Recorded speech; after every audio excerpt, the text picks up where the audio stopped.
Shalom. Nah, selamat pagi. Kita akan mulai ibadah kita pagi hari ini. Saya undang bangkit berdiri. Kita akan masuk di dalam doa terlebih dahulu. Bapa di dalam surga yang kami kenal, di dalam nama Tuhan Yesus, kami bersyukur Tuhan kalau pagi ini kami boleh berada di rumah-Mu dalam keadaan sehat. Itu semua karena anugerah yang Tuhan berikan kepada kami.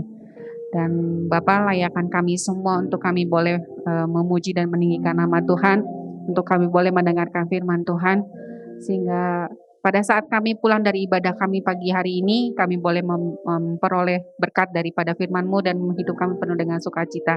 Dan firman-Mu itu bisa menjadi rema dalam kehidupan kami dan kami bisa lakukan Tuhan. Dan Bapak, kami juga teringat untuk saudara-saudara kami yang mungkin masih dalam perjalanan, kiranya Engkau mau melindungi dan menjagai mereka, sehingga mereka juga bisa tiba di rumah-Mu dengan selamat, tidak kurang suatu apapun. Dan kami mau menyerahkan Tuhan ibadah kami ini dari awal, pertengahan hingga akhirnya ke dalam tangan Tuhan, dan kami mau buka ibadah ini di dalam nama Tuhan Yesus. Terima kasih Tuhan Yesus. Haleluya. Amin.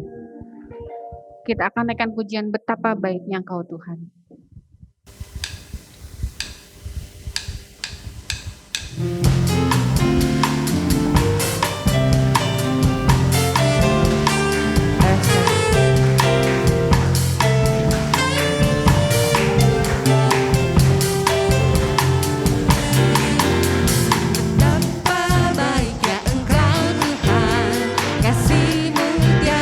Kesudahan, betapa mulia kasih-Mu Yesus, jiwaku diselamatkan. Betapa baiknya Engkau Tuhan, kasih-Mu tiada berkesudahan. Betapa mulia kasih-Mu Yesus, jiwaku diselamatkan. Hosana, Hosana, ku memuji Tuhan. Hosana, ku tinggikan Tuhan. Hosana, Hosana, Hosana, Hosana, ku memuji Tuhan. Hosana, ku tinggikan Tuhan. Hosana, Hosana, Hosana. Betapa baiknya Engkau Tuhan, kasih-Mu tiada berkesudahan. Betapa mulia kasih-Mu Yesus, jiwaku. Betapa baiknya Engkau Tuhan, kasih-Mu tiada berkesudahan. Betapa mulia kasih-Mu Yesus, jiwaku diselamat. Hosana, Hosana, ku memuji Tuhan. Hosana, ku tinggikan Tuhan. Hosana, Hosana, Hosana, Hosana, ku memuji Tuhan. Hosana, ku tinggikan Tuhan. Hosana, Hosana, Hosana, Hosana, ku memuji Tuhan. Hosana, ku tinggikan Tuhan. Hosana, Hosana, Hosana.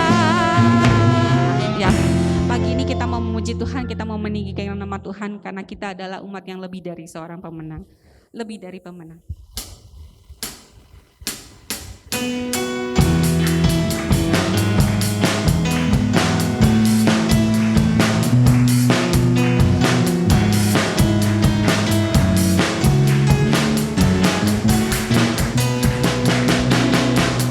Lebih dari pemenang dalam segala perkara,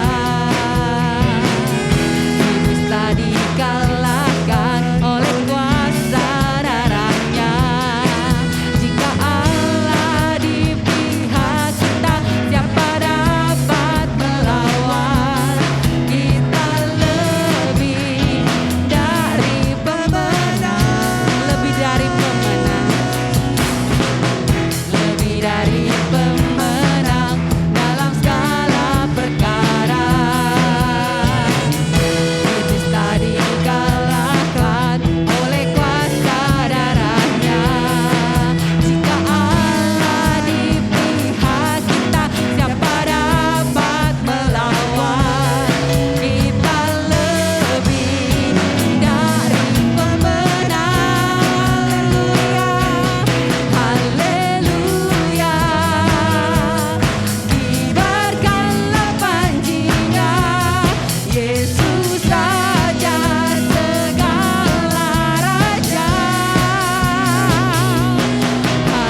hati kita untuk mendengarkan firman Tuhan. Hanya Tuhan Yesus yang kita perlukan dalam kehidupan kita. Ku perlu Engkau Yesus.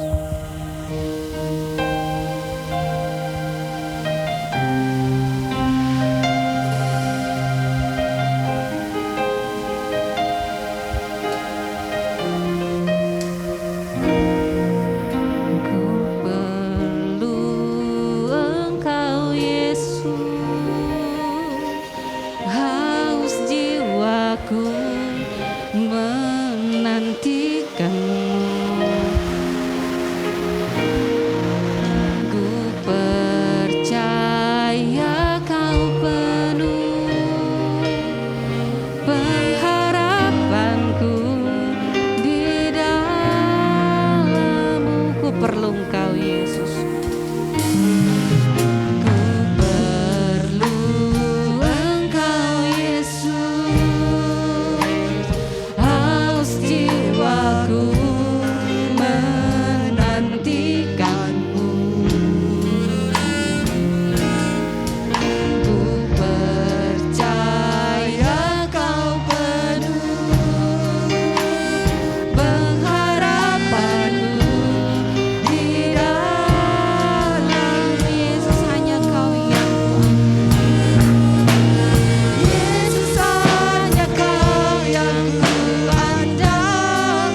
pagi hari ini kami bisa memuji dan mengagungkan Tuhan.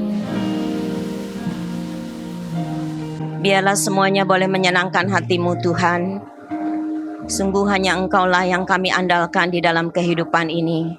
Di setiap waktu, di setiap musim kehidupan kami, Engkaulah sandaran kami. Bapa, sebentar kami mau mendengarkan firman-Mu, berfirmanlah kepada kami. Di dalam keterbatasan hamba-Mu, biarlah Allah Roh Kudus yang berbicara kepada kami, sehingga baik yang menyampaikan maupun mendengar memperoleh berkat dari kebenaran firman Tuhan. Kami percayakan kepadamu Tuhan, dari pertengahan sampai akhir kebaktian ini kepada Tuhan. Biar kami duduk diam dan membuka hati kami sehingga benih firman Tuhan boleh tumbuh subur, berbuah, dan menyenangkan hati Tuhan. Dalam nama Yesus kami berdoa, haleluya, amin. Silakan duduk. Shalom Bapak Ibu Saudara yang dikasihi Tuhan. Mari kita akan bersama-sama merenungkan firman Tuhan. Firman Tuhan hari ini bertema hikmat dan kebodohan. Saya mengambil dari Amsal pasal yang ke-9 ayat 1 sampai 10. Nanti saya mohon dengan hormat Pak Herman akan membacakannya bagi kita semua. Amsal pasal yang ke-9 ayat yang ke-1 sampai yang ke-10. Amsal pasal 9 ayat 1 sampai ayat yang ke-10. Hikmat telah mendirikan rumahnya, menegakkan ketujuh tiangnya, memotong ternak sembelihannya, mencampur anggurnya dan menyediakan hidangannya. Pelayan-pelayan perempuan telah disuruhnya berseru-seru di atas tempat-tempat yang tinggi di kota. Siapa yang tak berpengalaman, singgahlah kemari.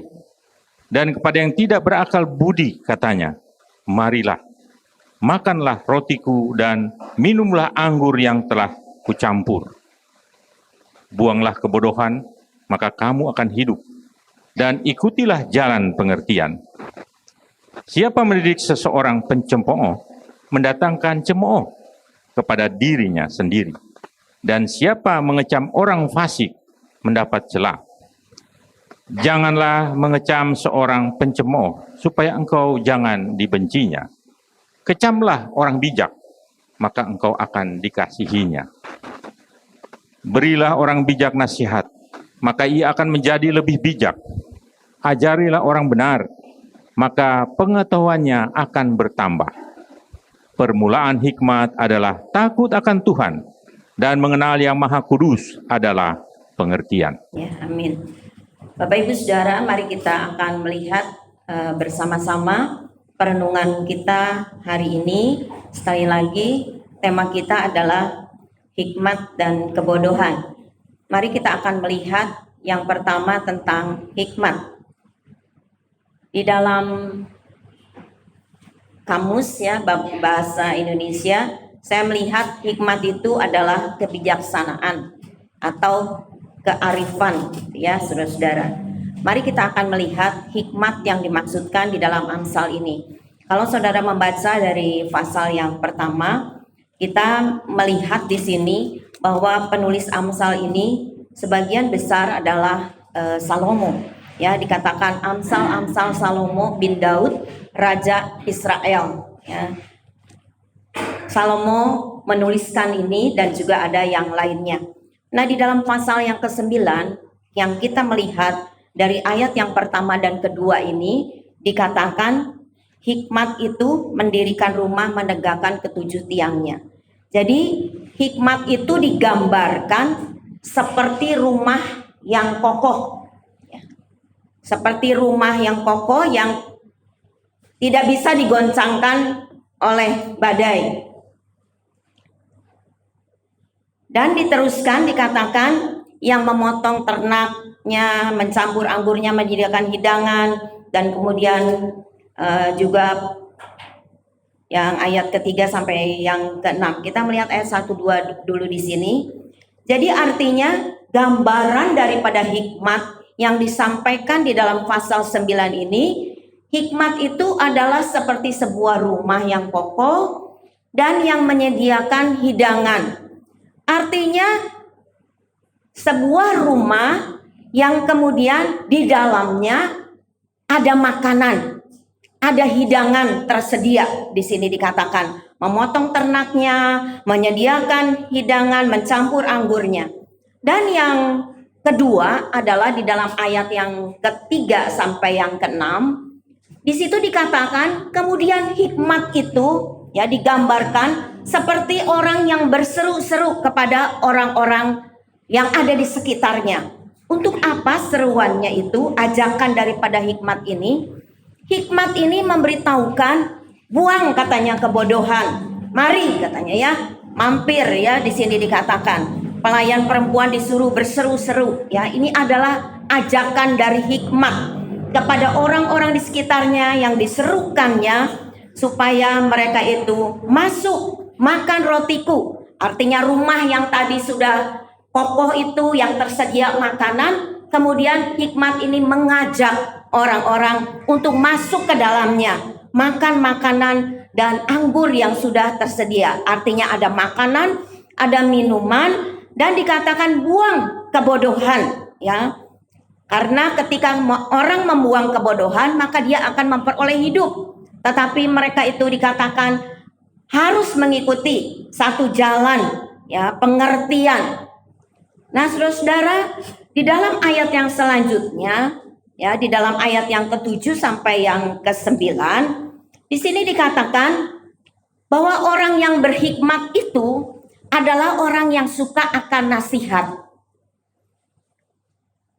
Orang yang berhikmat itu ketika dia menyukai nasihat dari orang lain, maka pengetahuannya akan bertambah. Tetapi dikatakan orang yang bodoh tidak suka akan hal yang demikian. Nanti kita akan melihat yang kedua ya. Jalannya orang berhikmat itu adalah jujur. Dan bukan hal-hal yang jahat. Bukan hal-hal yang yang bercela. Tetapi semuanya jalan kejujuran. Itulah yang dikatakan ya di dalam ayat-ayat yang kita baca ini. Jadi kalau orang berhikmat itu diberikan nasihat, dikatakan dia menerima dan dia akan semakin bijaksana. Orang benar itu, yaitu orang yang berhikmat, maka pengetahuannya juga akan semakin bertambah.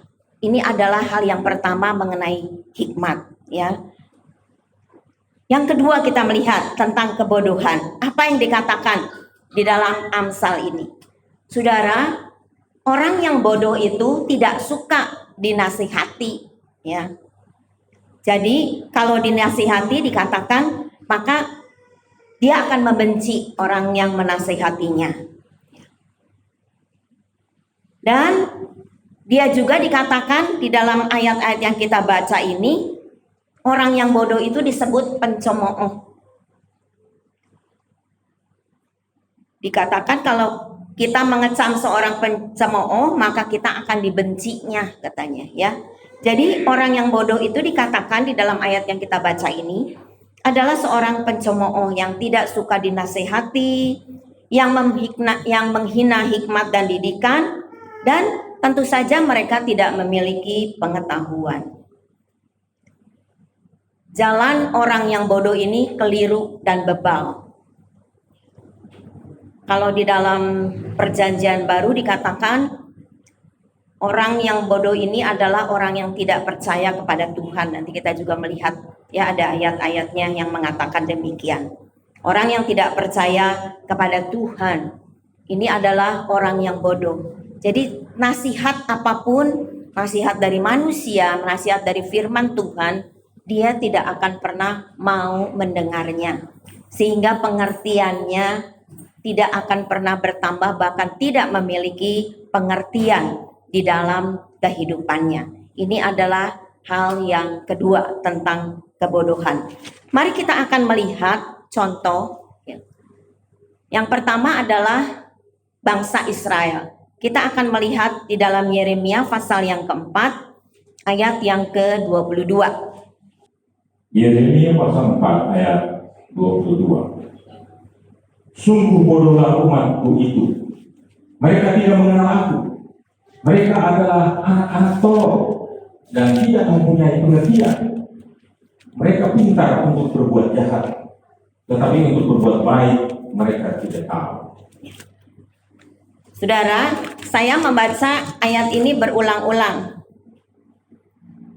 Kayaknya ngeri banget gitu ya ketika membaca ayat ini. Ayat ini mengatakan bahwa umat Tuhan, umat yang dikasihi ini dikatakan sungguh bodohlah umatku, ya. Bahkan dikatakan mereka adalah anak-anak tolol. Saudara, kalau membaca ini kayaknya kasar banget ya kata-katanya. Tapi kalau saudara membaca di alam ayat-ayat sebelumnya, pasal-pasal sebelumnya, bercerita tentang orang Israel ini yang murtad, yang memberontak kepada Tuhan, yang menyembah berhala. Mereka itu keluar dari Mesir di dalam tuntunan Tuhan karena ada maksud Tuhan supaya mereka itu menjadi berkat bagi bangsa-bangsa sekitarnya. Tetapi apa yang terjadi? Mereka bukan menjadi berkat, memberitakan tentang Allah yang hidup, Allah Yehova itu, pencipta langit dan bumi ini yang menciptakan juga manusia. Tetapi mereka ini malah ikut orang-orang yang lain yang tidak mengenal Allah. Tetapi yang mengenal ilah-ilah, yang menyembah berhala-berhala, itulah yang dilakukan oleh orang-orang Israel pada waktu itu. Mereka mempunyai pemimpin, yaitu Allah yang agung itu. Tetapi mereka meminta seorang pemimpin manusia karena kepingin seperti orang-orang bangsa-bangsa di sekitarnya. Kemudian Tuhan Allah mengizinkan ada raja-raja, meskipun sudah diberitahu konsekuensinya kalau kamu mempunyai raja. Tetapi Allah memberikan keinginan. Tetapi saudara-saudara, raja-raja ini juga akhirnya banyak di antara mereka, kalau kita melihat baik di Israel Utara yang disebut Israel maupun Israel Selatan yang disebut Yehuda, mereka ini juga sama. Kalau pimpinannya sudah menyembah berhala, menyembah ilah-ilah, kira-kira bagaimana keadaan rakyat pada waktu itu? Bahkan pemimpin-pemimpin agamanya juga. Saudara, itulah yang terjadi. Jadi mereka ini bukan menjadi berkat, tetapi mereka ikut orang-orang di sekitar mereka. Dan itulah yang diperingatkan oleh nabi-nabi, diperingatkan oleh hamba-hamba Tuhan yang diutus oleh Tuhan kepada umat yang dikasihi oleh Tuhan. Tetapi mereka tidak mau mendengar. Hikmat tidak ada di antara mereka lagi. Sehingga Tuhan mengatakan bodoh. Mereka itu anak-anak yang tolol, yang tidak mempunyai pengertian, yang tidak mengenal aku. Karena bagi Tuhan, kalau umat Allah itu mengenal Tuhan secara pribadi, mereka pasti akan menyembah kepada Tuhan, akan mengagungkan Tuhan, akan memuliakan Tuhan. Tetapi mereka tidak melakukan hal yang seperti itu. Dan Tuhan memberitahukan kepada mereka apa yang akan terjadi. Dikatakan mereka itu pintar berbuat jahat, tapi untuk berbuat baik mereka tidak tahu. Mereka tidak mau lagi mengikuti jalannya Tuhan. Ini adalah satu hal sebagai contoh bagaimana hikmat daripada Tuhan. Hari ini kita berbicara bukan hikmat di dunia ini, yaitu pengetahuan. Kita memiliki pengetahuan, kita dari kecil bersekolah, kita mengisi, kita mungkin membaca buku-buku, mendengarkan berita-berita, menambah pengetahuan kita. Tapi yang dimaksudkan hikmat di sini bukan sekedar pengetahuan, tetapi hikmat yang daripada Tuhan. Dan itu tidak ada dalam umat Israel. Sehingga inilah yang dikatakan oleh Tuhan. Mereka tidak mempunyai pengertian. Mereka tidak mau diberitahu. Tadi dikatakan orang yang bodoh seperti itu, kebodohan itu ya, tidak mau dinasehati. Mereka itu menghina hikmat dan didikan dan tidak memiliki pengetahuan. Mereka ini orang yang bebal, seperti yang dikatakan oleh firman Tuhan. Umatku adalah orang yang bebal, yang sudah diberitahu tapi tidak mau menurut. Inilah salah satu contoh umat yang dikasihi Tuhan, orang Israel, yang tidak mau memiliki pengertian dan hikmat yang daripada Tuhan. Mereka tidak lagi memiliki hikmat yang daripada Tuhan di dalam jalan kehidupan mereka. Mari kita akan melihat contoh yang kedua di dalam Efesus pasal yang keempat, ayat yang ke-18 tentang manusia berdosa. Yaitu kita semuanya, orang-orang yang berdosa ini. Efesus 4 ayat 18. Dan pengertiannya yang gelap, jauh dari hidup persekutuan dengan Allah, karena kebodohan yang ada di dalam mereka, dan karena kedegilan hati mereka. Ya, amin. Saudara, tadi contoh orang yang bodoh, kebodohan itu ada pada umat Tuhan yang kita baca di dalam Yeremia. Dan kita membaca di dalam perjanjian baru, inilah mengenai manusia berdosa. Itulah saudara dan saya sebelum kita lahir kembali. Sebelum kita mengalami lahir baru. Kalau saudara membaca di dalam ayat sebelumnya, di sini dikatakan, jangan lagi kita hidup seperti ya orang-orang yang tidak mengenal Allah. Orang-orang yang bodoh itu adalah orang-orang yang tidak mengenal Allah. Yang dikatakan pengertiannya gelap, jauh dari hidup persekutuan dengan Allah. Mereka hidup dengan hawa nafsunya sendiri. Karena kebodohan ada di dalam mereka dan karena kedegilan hati mereka. Ini adalah contoh keadaan kita manusia yang berdosa ini. Keadaan manusia sebelum kita percaya kepada Kristus sebagai Tuhan dan Juru Selamat hidup kita secara pribadi. Di sini dikatakan, ya. Kalau saudara membaca ayat-ayat seterusnya juga dikatakan perasaan mereka sudah tumpul. Mereka menyerahkan diri katanya kepada hawa nafsu. Tetapi dikatakan, kamu sekarang tidak begitu lagi. Kenapa? Karena kita sudah mengenal Kristus dan kita menjadi milik Kristus. Seharusnya kita tidak lagi hidup seperti hidup yang dulu. Meskipun dikatakan, tetapi kamu adalah ciptaan yang baru, yang lama sudah berlalu. Tapi mari kita melihat keberadaan diri kita sendiri. Seharusnya lah, sebagai manusia yang baru di dalam Kristus, tidak ada kebodohan di dalam hidup kita. Karena dulu kita tidak mengenal Allah. Kita tidak mengenal Kristus sebagai Tuhan dan Juru Selamat hidup kita. Tetapi ketika kita mengenal Kristus, dikatakan oleh firman Tuhan, kita menjadi milik Kristus, kita seharusnya tidak memiliki kebodohan lagi, ya. Supaya kita terus diperbaharui di dalam pikiran kita, di dalam roh kita, ya, mengenakan manusia yang baru, diciptakan di dalam kehendak Allah. Inilah yang harus kita lakukan. Saudara bisa membaca keseluruhan ayat-ayat di selanjutnya itu. Bagaimana kita harus membuang dusta, ya, jangan cepat marah dan lain sebagainya. Ini yang dikatakan oleh firman Tuhan. Ini adalah contoh saudara-saudara, ya, orang-orang yang di dalam perjanjian lama adalah umat Allah yang tadi dikatakan mereka tidak memiliki hikmat, ya, contoh kebodohan mereka yang tidak mau taat, memberontak kepada Tuhan, menyembah kepada ilah-ilah. Dan ini juga contoh di dalam perjanjian baru, manusia ketika mereka belum lahir kembali. Ketika mereka belum memiliki hidup yang baru di dalam Tuhan. Kita tidak mengerti, pengertian kita gelap. Karena hidup kita ini adalah tawanan dosa. Kita diikat, tetapi kita bersyukur pada satu kali di dalam kehidupan kita. Ketika kita percaya kepada Kristus. Dan kerinduan Tuhan melalui firman-Nya pagi hari ini.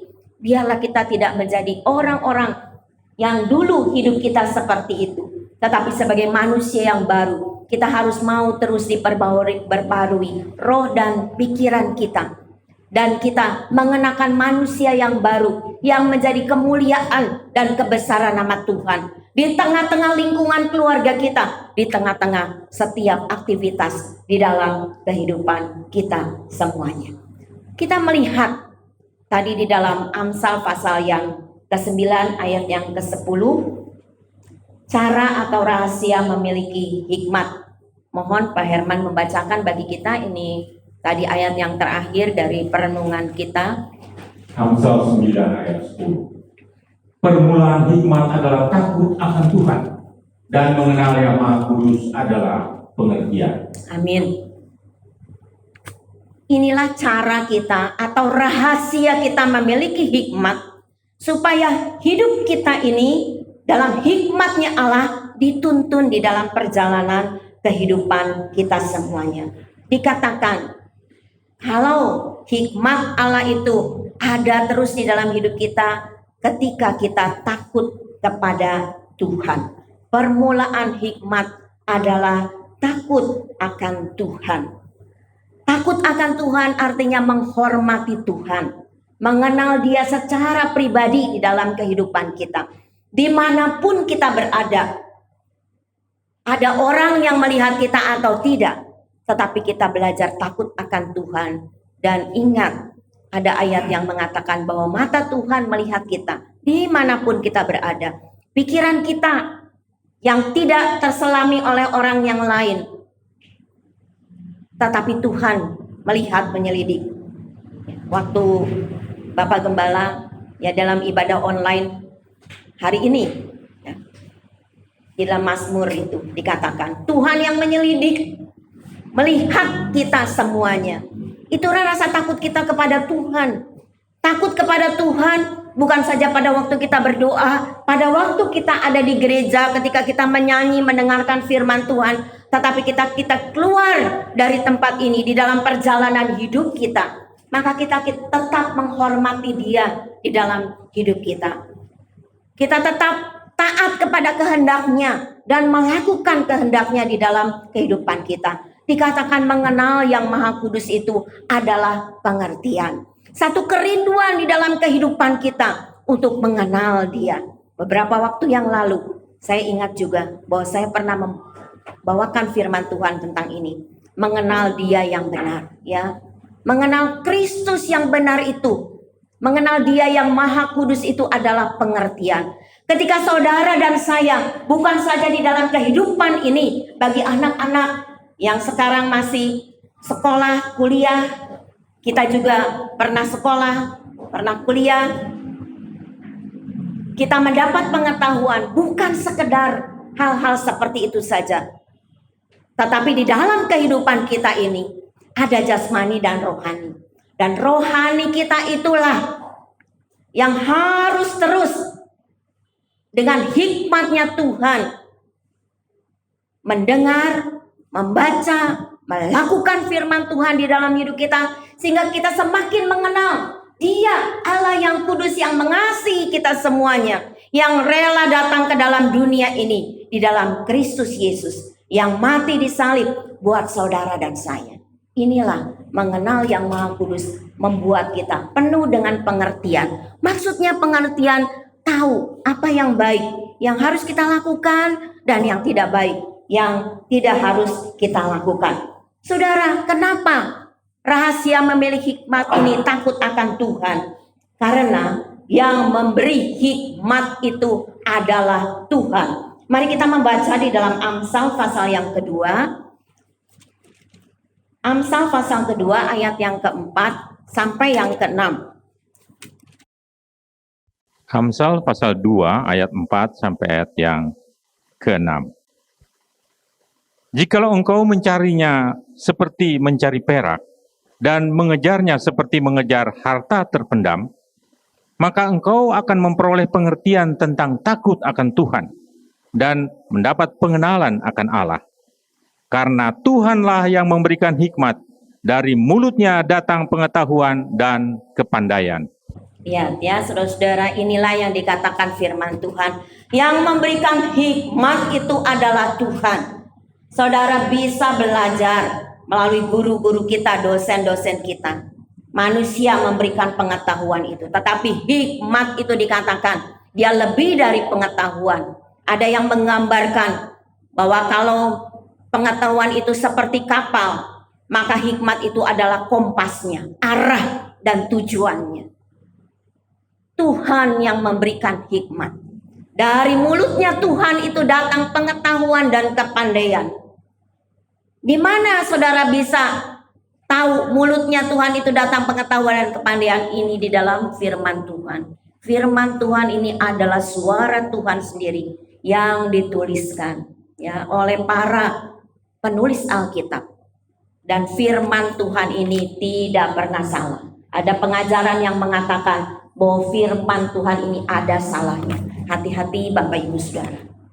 Firman Tuhan itu tidak ada salahnya. Karena itu Roh Kudus yang berbicara kepada para penulis Alkitab. Ya. Tuhanlah yang memberikan hikmat. Dari firman Tuhan, dari mulutnya, dari suaranya Tuhan itu akan datang pengetahuan dan kepandaian yang melebihi yang ada di dalam dunia ini. Tetapi dikatakan tadi, ketika engkau mencarinya seperti perak, artinya saudara-saudara harus ada usaha di dalam kehidupan kita. Jangan kita, ya udahlah, pokoknya saya anak Tuhan, KTP saya Kristen, ya saya tiap minggu datang, saya memberikan persembahan.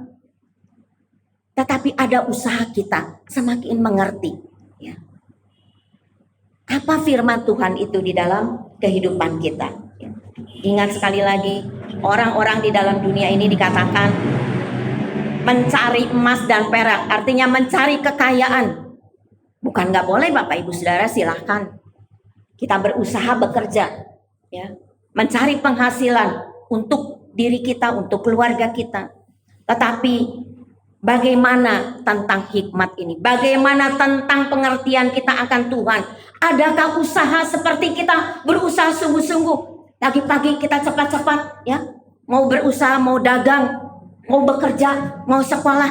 Apakah juga ada seperti itu kerinduan di dalam diri kita ketika kita mencari Tuhan? Ketika hikmat itu ada di dalam kehidupan kita dan kita ingin rindu supaya pengetahuan tentang Tuhan itu, pengertian tentang Tuhan, mengenal yang Maha Kudus itu adalah satu pengertian di dalam hidup kita itu terus ada di dalam kehidupan kita. Saudara, ingat Tuhan yang memberikan hikmat. Dan ketika kita sebagai anak-anaknya ada usaha ingin ya mengejar hal itu ya, saudara, dikatakan di sini di dalam ayat 5, engkau akan memperoleh pengertian akan takut akan Tuhan. Mungkin yang saya tadi katakan tentang takut akan Tuhan itu terbatas, tetapi di sini dikatakan ketika engkau mencarinya, ada usaha di dalam hidup kita. Kita mengejarnya seperti mengejar harta yang terpendam, maka engkau akan memperoleh tentang takut akan Tuhan dan pengenalan akan Tuhan. Luar biasa, saudara-saudara. Ya, jadi ingatlah bahwa hikmat Tuhan itu akan menuntun orang kepada kebenaran, tahu kehendaknya Tuhan, apa yang boleh dilakukan dan yang tidak boleh dilakukan, dan akan memuliakan nama Tuhan. Mari kita melihat hikmat ini. Tadi rahasia kita memiliki hikmat itu permulaan takut akan Tuhan ya, karena hikmat itu dari Tuhan. Sekarang kita akan melihat hikmat di dalam kehidupan. Tentu ada banyak lebih daripada yang saya tuliskan ini. Yang pertama itu di dalam keluarga. Saudara, di dalam keluarga kita, di antara hubungan suami dan istri, kita memerlukan hikmat daripada Tuhan, bukan sekedar pengetahuan. Saya tahu kalau berkeluarga, suami dan istri itu harus seperti apa. Tetapi hikmat yang daripada Tuhan. Ya, tentu kerinduan kami hamba-hamba Tuhan, anak-anak muda di tempat ini, biarlah kalian memiliki pasangan yang sepadan, yang seperti firman Tuhan katakan. Ya, supaya apa? Hikmat Tuhan itu sama-sama ada di dalam keluarga. Jangan yang satu ke A, yang lain ke B, seperti itu. Ya, demikian juga ketika sudah ada di dalam hubungan suami istri, harus ada hikmat yang daripada Tuhan menyertai. Jangan ada kebodohan di dalamnya. Di dalam keluarga diperlukan hal seperti itu. Kemudian hubungan antara orang tua dan anak, anak dan orang tua. Saudara, kalau membaca di dalam pasal 2 ini ayat, Pak Herman mungkin boleh membacakan Pak Amsal pasal 2 ayat yang, maksud saya pasal yang ke-1 ayat yang ke-8 dan ke-9. Amsal pasal 1 ayat 8 dan ayat yang ke-9. Hai anakku, dengarkanlah didikan ayahmu, dan jangan menyia-nyiakan ajaran ibumu. Sebab karena bunga yang indah itu bagi kepala, dan suatu kalung bagi leher. Amin. Ada banyak ayat-ayat yang lain, tapi ini yang kita baca. Anak-anak, kita pernah jadi anak-anak. Saya punya juga orang tua. Di sini dikatakan, dengarkan didikan ayahmu. Jangan menyia-nyiakan ajaran ibumu. Biarlah anak-anak menjadi anak-anak yang takut akan Tuhan, yang mengasihi orang tuanya. Meskipun barangkali sekarang lebih kaya daripada orang tuanya, lebih pintar daripada orang tuanya, tetapi anak-anak harus belajar taat, mengasihi orang tua, mendengar didikan daripada seorang ayah yang diberikan otoritas oleh Tuhan sebagai gembala di rumahnya. Dikatakan itu seperti karangan bunga yang indah bagi kepalamu, suatu kalung bagi lehermu. Itulah yang harus kita lakukan ya saudara-saudara, supaya didikan ayah dan ajaran ibu itu kita taati di dalam kehidupan ini. Seperti kita juga belajar mentaati kehendak Tuhan di dalam kehidupan ini. Di dalam keluarga harus ada kejujuran satu dengan yang lain, antara suami dengan istri, antara orang tua dengan anak. Saya ingat ketika saya masih bersekolah, ketika pulang sekolah, memang dulu tidak ada gadget ya saudara-saudara. Maka bertemu dengan ayah, ibu, dengan kakek, nenek, karena kakek nenek saya sama-sama bareng kita. Maka saya akan bercerita tentang banyak hal yang terjadi di sekolah. Kalau di jalan melihat apa, saya akan bercerita. Dulu awal saya pindah dari Jakarta, saya rumahnya daerah dari Sukajadi itu yang masuk ke dalam ya, namanya Garunggang apa itu situ. Dulu belum ada jalan tol. Jadi kami waktu sekolahnya di IP yang sekarang jadi IP itu, maka akan jalan ke situ ya saudara berjalan kaki melewati itu ya. Kan belum ada jalan raya waktu itu. Jadi melewati menyeberang begitu. Dan di dalam sepanjang perjalanan itu melihat banyak hal, maka diceritakan. Saudara, anak-anak muda saat ini, apakah kalian jujur kepada orang tua ketika banyak hal terjadi di dalam kehidupan ini? Katakan kepada orang tua. Jangan dipendam di dalam hati ya, saudara, supaya orang tua mengerti. Orang tua bukan senayang, bukan dukun yang harus melihat apa isi hatinya. Begitu juga kan dalam hubungan suami istri, di antara kakak dan adik ya. Kita harus saling satu dengan yang lain. Saya senang bercerita, begitu juga adik-adik saya ketika kami dewasa, ketika kami sudah berumah tangga. Satu kali ketika adik saya dulu masih tinggal di Solo, saya ke sana, kami bercerita banyak tentang banyak hal. Dan itu menyenangkan. Bapak Ibu Saudara, biarlah kita memerlukan hikmat di dalam kehidupan ini, di dalam keluarga kita juga. Ya. Berkata jujur kepada orang tua. Masalah yang berat sekalipun, orang tua kita mungkin tidak bisa menolong, tapi bisa mendoakan. Begitu juga kita orang tua terhadap anak. Kalau kita mempunyai kesulitan atau apa, kita bicara baik-baik dengan anak-anak, berdoa bersama-sama, ya, suami istri dan anak-anak. Yang kedua, di dalam pekerjaan dan usaha, tentu kita juga memerlukan hikmat, ya, di dalam pekerjaan, di dalam usaha kita. Kita tidak sembarangan ketika dagang, ketika berusaha, ketika kita bekerja, kita memerlukan hikmat yang daripada Tuhan. Di dalam pergaulan, sama juga, ya, hati-hati, baik orang yang sudah dewasa maupun anak-anak muda hari-hari ini, berhati-hatilah di dalam pergaulan kita semuanya. Ya, dikatakan jangan sampai ya pergaulan yang buruk itu merusak ya kelakuan kita yang baik yang sudah diperbaharui di dalam Kristus. Lihat sekeliling kita, berhati-hati. Sekarang kan orang bergaul nggak usah saling bertemu seperti dulu kan, melalui HP, melalui gadget kita bisa chat kemanapun juga. Berhati-hati. Di dalam pendidikan ya perlu hikmat. Kenapa? Di dalam setiap doa Rabu seringkali saya mengatakan doakan buat anak cucu kita supaya diberikan hikmat daripada Tuhan. Bukan sekedar pengetahuan mereka menjadi pintar, tetapi hikmat daripada Tuhan menyertai anak-anak kita, menyertai cucu-cucu kita. Dalam pendidikan anak-anak memerlukan hikmat yang daripada Tuhan. Di dalam pelayanan kita memerlukan hikmat daripada Tuhan. Mungkin saya sudah belajar saudara di sekolah teologi. Saya diberitahu bagaimana cara berkhotbah, ya, bagaimana menafsirkan ayat dan lain sebagainya. Tapi itu belum cukup, saudara-saudara. Bagi saya itu tidak cukup, karena saya harus duduk diam di hadapan Tuhan. Karena kami bersama-sama, saya dengan Bapak Gembala, harus berdoa kepada Tuhan, memohon Roh Kudus memimpin dengan hikmat daripada Tuhan. Sebelum saya di sini, saya sudah berdoa terus tadi di belakang. Supaya Roh Kudus yang memberitahukan, mengajarkan, kadang-kadang yang tidak saya tuliskan, tetapi Roh Kudus memperkatakan itu di dalam pikiran saya. Tidak bisa saudara-saudara, kita tidak bisa mengatakan, barangkali ada yang sudah jadi dosen ya, atau menjadi hamba Tuhan yang punya jemaat yang begitu banyak dan lain sebagainya.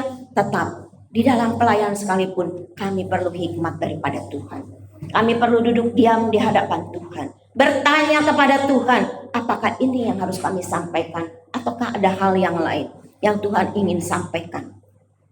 Karena pikiran manusia bisa salah, hamba Tuhan juga manusia bisa salah. Di dalam pelayanan kita memerlukan hikmat. Saya yakin ya, Pak Wawan sebagai koordinator musik tentu memerlukan hikmat daripada Tuhan. Bagaimana ya supaya menjadi bersama-sama dengan rekan-rekan yang lain di dalam memimpin ya, sehingga musik itu dan juga bersama dengan WL menyanyikan satu pujian yang mengagungkan Tuhan. Semuanya memerlukan hikmat daripada Tuhan. Hari-hari ini juga yang lainnya ya, terus saudara, di tengah-tengah masa pandemi ini, di tengah-tengah masa kesukaran di dalam hidup ini, segala harga-harga yang naik dan lain sebagainya, kita memerlukan hikmat daripada Tuhan supaya Tuhan menuntun di dalam perjalanan kehidupan kita semuanya.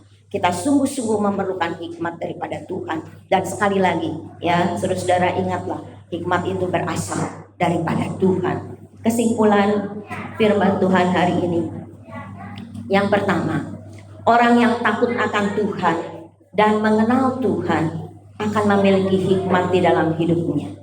Mengenal Tuhan artinya dia memiliki hubungan yang akrab dengan Tuhan. Dia memiliki persekutuan pribadi dengan Tuhan. Itulah yang harus kita lakukan di dalam kehidupan ini. Kita tidak akan pernah mengenal Tuhan kalau kita tidak memiliki persekutuan pribadi dengan Dia. Orang yang takut Tuhan dan mengenal Tuhan sekali lagi memiliki hikmat dalam hidupnya. Yang kedua, orang yang berhikmat itu akan menjadi berkat bagi orang banyak. Tadi kalau gambaran hikmat itu seperti rumah yang kokoh yang menyediakan hidangan bagi orang banyak, saya kemudian berpikir dan menyimpulkan orang yang seperti itu adalah orang yang diberkati oleh Tuhan dan menjadi berkat untuk orang yang lain.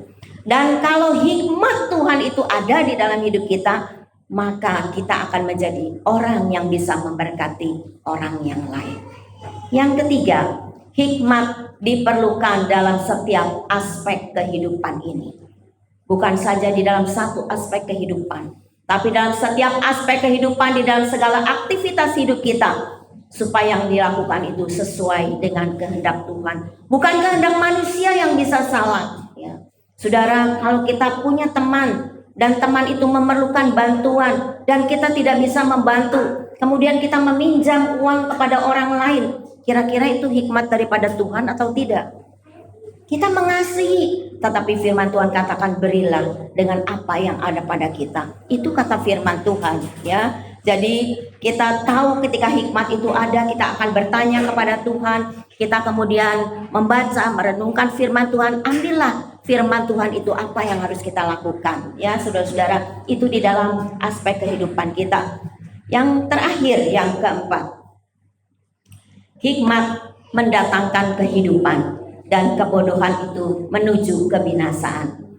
Biarlah hikmat Tuhan menyertai hidup Bapak Ibu Saudara dan saya, sehingga kehidupan yaitu hidup di dalam Kristus itu ada di dalam hidup kita, dan kita tidak menjadi orang-orang yang bodoh yang tidak mau dinasihati, yang akhirnya menuju kepada kebinasaan. Saya ingat satu ayat ketika Tuhan Yesus masih kecil, kemudian dia bertambah besar, dikatakan Yesus itu bertambah besar dan bertambah hikmatnya. Ya, saudara-saudara, kita belajar dari Tuhan Yesus. Amin. Tuhan memberkati kita semua. Saya serahkan kepada Bapak Gembala untuk menutup ibadah kita. Tuhan memberkati. Ya, mari Bapak Ibu sekalian, kita akan akhiri ibadah kita. Saya mengundang Bapak Ibu sekalian bangkit berdiri. Kita akan masuk di dalam doa. Bapa Surgawi, kami bersyukur kepadamu, Engkau sudah menyertai ibadah kami di tempat ini dari permulaan sampai dengan selesainya. Tuhan, kiranya Engkau sendiri, ya Tuhan, yang menambah-nambahkan hikmat yang daripadamu bagi kami semua. Terlebih setiap para pelayan-Mu, ya Tuhan. Tuhan, memberkati kehidupan mereka satu persatu yang sudah menyelenggarakan akan ibadah on-site di tempat ini. Bapa, tambah-tambahkan hikmat marifat yang daripadamu, ya Bapa, sehingga kami boleh sungguh-sungguh mendasari ini semua daripada firman Tuhan. Bahkan kami semua jemaat-Mu, ya Tuhan, dapat mendapatkan anugerah hikmat yang daripadamu dalam ibadah kami, ya Tuhan. Tuhan sendiri yang memakai semua para pelayan-Mu, ya Tuhan. Tambah-tambahkan hikmat yang daripadamu, sehingga kami semakin hari semakin mengenal akan kebenaran yang daripada firman Tuhan. Terima kasih ya Tuhan, terima kasih ya Bapa. Kami juga berdoa untuk jemaat-Mu satu persatu. Tuhan, mungkin ada di antara jemaat-Mu ya Tuhan yang mengalami sakit, gangguan pada tubuhnya. Bapa, kami serahkan ke dalam tangan Tuhan. Tuhan sendiri yang menjamah, memberi kesembuhan dan pemulihan. Kami berdoa juga bagi jemaat-Mu ya Tuhan yang ada di dalam kekurangan secara finansial. Bapa, Engkau Maha Tahu, Engkau akan memberkati setiap pribadi, rumah tangga demi rumah tangga, yang bekerja, yang berusaha, yang berdagang. Tuhan, limpahkan berkat-Mu. Juga bagi anak cucu kami yang masih di dalam pendidikan ataupun yang sudah meniti karir di dalam pekerjaan. Bapa, kiranya Engkau sendiri yang menolong setiap masalah yang dihadapi oleh mereka juga, sehingga apa yang mereka kerjakan boleh berhasil karena pertolongan yang daripada Tuhan. Terima kasih ya Tuhan, terima kasih ya Bapa. Kami juga berdoa untuk pemerintah baik di pusat maupun di daerah. Tuhan menolong Bapak Presiden Jokowi yang menghadapi setiap masalah ya Tuhan. Kiranya Engkau saja yang memberikan hikmat yang daripadamu, sehingga dapat menjalankan tugas kenegaraan dengan takut kepada Tuhan. Gubernur, wali kota, camat, RT, RW semuanya ya Tuhan. Kiranya mereka dapat menjalankan tugasnya dengan takut kepadamu, dan juga mereka boleh mengedepankan kepentingan rakyat banyak. Tuhan memberkati bangsa Indonesia dari Sabang sampai Merauke, dijauhkan dari segala gangguan pandemi ini ya Tuhan. Kami serahkan ke dalam tangan Tuhan. Tuhan sendiri yang menghalau, menjauhkan dari segala masalah, bahaya, bencana alam sekalipun. Terima kasih ya Tuhan, terima kasih ya Bapa. Kami juga berdoa bagi panitia Natal, supaya mereka ya Tuhan dapat mempersiapkan setiap acara yang akan kami selenggarakan, baik youth, dewasa muda, semuanya ya Tuhan dapat mengerjakan dengan baik. Terpuji nama-Mu ya Bapa, sehingga pada hari hanya di bulan Desember ya Tuhan, kami dapat bersuka cita, memuji dan membesarkan nama Tuhan dan merayakan kelahiran Yesus Kristus. Terima kasih ya Tuhan, terima kasih ya Bapa. tangan-tangan yang sudah berkorban untuk pekerjaan Tuhan dan yang sudah mengembalikan hak milik Tuhan, Tuhan balas dengan berkat yang berlimpah. Dan sidang Tuhan sebentar akan meninggalkan tempat ini untuk pulang. Engkau akan menyertai di dalam perjalanan. Tibakan kami satu persatu pada tujuan kami dengan selamat, dengan tidak kurang suatu apapun. Semoga Allah sumber damai sejahtera menguduskan kamu seluruhnya. Dan semoga roh, jiwa, dan tubuhmu terpelihara sempurna dengan tidak bercacat untuk menantikan hari Tuhan. Dan terimalah berkat daripada Allah Bapa, cinta kasih daripada Tuhan Yesus yang tak berkesudahan, beserta persekutuan yang manis dari Allah Roh Kudus, akan menyertai kita semua mulai hari ini bahkan sampai selama-lamanya. Bagi yang percaya katakan bersama, amin. Mari kita nyanyikan Ada Nyanyian di Hatiku.